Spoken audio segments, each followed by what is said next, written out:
Alright, it is Tuesday, October 22nd, 2019 at 6:06 p.m. Alright, let's take a look at some headlines. We have Are Perilously Close to Creating Sentient Mini-Brains in a Dish, experts warn. So the scientific community is in danger of overstepping or may have already breached its ethical responsibilities in a rush to study and understand the mysteries of the brain via experimentation with artificially grown substitutes, researchers warn. Mini brains, also known as organoids, have in recent years become a hugely important source of neuroscience and related fields. But while labs grow, grown from stem cells aren't technically considered human or animal organs, they're becoming functionally close enough to warrant serious ethical concerns, if not an outright ban on their use, according to some neuroscientists. In a presentation this week at the world's largest gathering of neuroscientists, a team led by researchers from the Green Neuroscience Laboratory in San Diego made the case for why there is an urgent need for scientists to develop a framework of criteria that stipulates that sentience is, so that future research using mini brains and stem cell cultures can be bound by a developed set of ethical rules. The compositional and causal features in these cultures are, by design, often very similar to naturally occurring neural substrates, the team explains in their abstract. Recent developments in organoid research also entail that the anatomical substrates are now approaching local network organization and larger structures found in sentient animals. There's a lot of evidence to support this. In recent years, scientists have promoted mini brains as an economical and practical alternative to animal testing, and advancements in nurturing stem cells are helping scientists figure out how to mimic the complex neural subtypes of human brain tissue. Mini brains grown in dishes have enabled researchers to probe the differences between humans and chimpanzees, and the rapid pace with which the field is evolving is almost scary. In March, scientists grew mini brains, said to be roughly analogous in complex to human fetal brain, of 12 to 13 weeks, and in context of their model experiment, it spontaneously connected itself to a nearby spinal cord and muscle tissue. A few months later, in a separate experiment, researchers detected electrical activity exhibited by organoids that looked startlingly similar to human brain waves. While the scientific team behind these incredible accomplishments are usually quick to observe that the organoids we're capable of developing today are far removed from showing the neural sophistication of human and animal brains, Ohayon and his team computational models suggest we're getting awfully close to growing sentient brains in a dish. Current organoid research is perilously close to crossing this ethical Rubicon and may have already done so.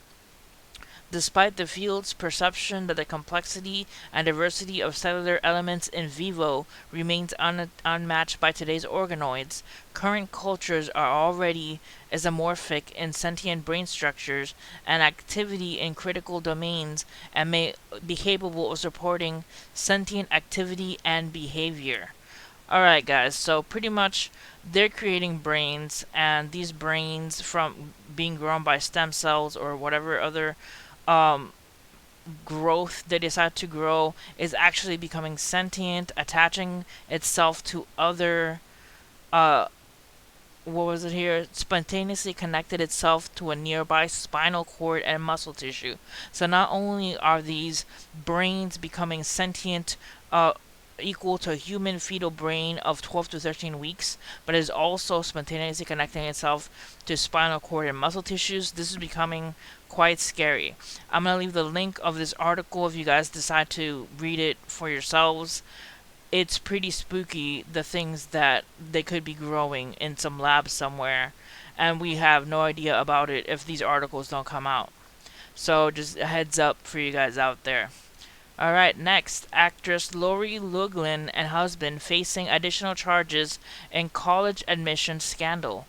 Loughlin, best known for her role in the sitcom Full House, was one of the dozens of people charged in March in connection with the multi-million-dollar college admissions scheme. Actors Lori Loughlin and 10 other parents accused in a massive college admissions scandal are facing additional charges, the Department of Justice announced on Tuesday. A grand jury in the District of Massachusetts brought the new charges against 11 of the 15 parents charged in the case, including Loughlin and her fashion designer husband, Massimo Giannulli. Loughlin and the 10 other parents facing new charges have pleaded not guilty to the previous charges in the alleged scheme. The new charges in the third superseding indictment allege that the 11 defendants conspired to commit federal program bribery by paying off employees at the University of Southern California to facilitate their children's admissions. Arraignment dates have not yet been scheduled. So they're pretty much going to be charged with possibly more stuff. Alright, next. Power blackouts likely again for hundreds of thousands of Californians this week. Still reeling from criticism for shutting off the power up to 2 million people this month to prevent fires, PG&E says it could have to do it again. And you see a picture here that says no power means no service, frowny face at the gas station. Says here, Los Angeles, less than 2 weeks after it was slammed for cutting off its power to hundreds of thousands of customers to prevent wildfires, California's biggest utility said Monday it will likely have to do it again this week. Pacific Gas and Electric Corp said it hastily arranged a late afternoon news conference that it was calling, emailing, and texting more than 200,000 customers in the 15 Northern California counties to alert them that their power could be shut off as long as 48 hours starting on Wednesday. A power customer can be a single residence or a large business. The standard conversion utilities are assesses 2.5 people per customer, meaning as many as 500,000 people could be affected Wednesday. Most of the impact will be felt in the Sierra foothills and the northern part of the San Francisco Bay Area, the utility said. Alright, so heads up for the people in California, more power blackouts, and who knows how long this is going to last. Hopefully it is over with quickly and you guys can get back to normalization of power usage.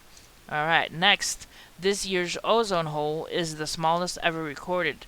The hole in the Earth's protective ozone layer above Antarctica is the smallest since researchers discovered it over 3 decades ago. The ozone hole over Antarctica is the smallest this year since scientists started tracking its thinning in 1982, federal researchers announced on Monday. According to satellite measurements, the hole reached its annual peak at 6.3 million square miles and then shrank to less than 3.9 million square miles in September and October. Typically, the hole reaches maximum size of about 8 million square miles, but at its largest in 2006, the hole measured 10.6 million square miles. Researchers attribute this year's size to a sudden warming event in the stratosphere, which disrupted the thinning process.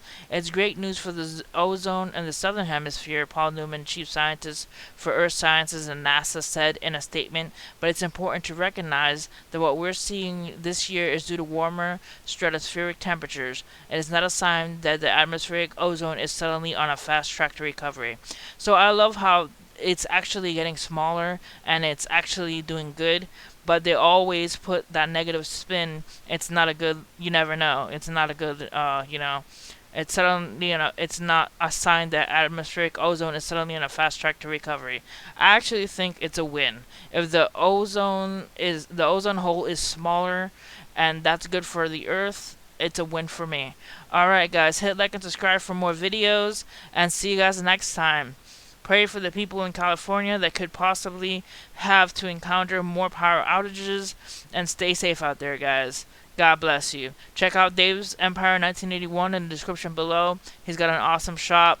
Alright guys, see you guys next time. God bless.